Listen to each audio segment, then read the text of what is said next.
soyasida mayli o'tir, yaproq sendan ranjimasin. Poklanib so'ng qabrga kir, tuproq sendan ranjimasin. Havolanma qurisalar, to'g'ri so'zla so'rasalar, o'lsang kafan o'rasalar, matoq sendan ranjimasin. Oshig'ing ko'chgani mahal, dod desin kechganing mahal, suvdan ichganing mahal, buloq sendan ranjimasin. Mahbubi har mudom tik tur, dushmanga qarshi tetik tur, faqat rukuda egik tur, Halloq sendan ranjimasin. Soyasida mayli o'tir, yaproq sendan ranjimasin.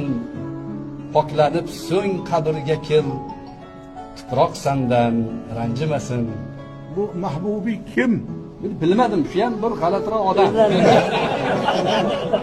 Mahbubul qulub degan bir Navoiyning asari bo'lardi.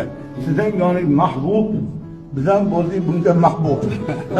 Juda bitiribdi, bu juda asar ko'p. Buning ichida mazmun, mantiq, ma'no juda ko'p. Buning uchun buni tushunadigan bo'lish kerak. Bu mahbub kunlar bo'ptilar, farosatim bilan bildim. Xudoy taolo bu she'riyatda oyatlar, hadislar, ulug'lar rivoyatlari jamlangan.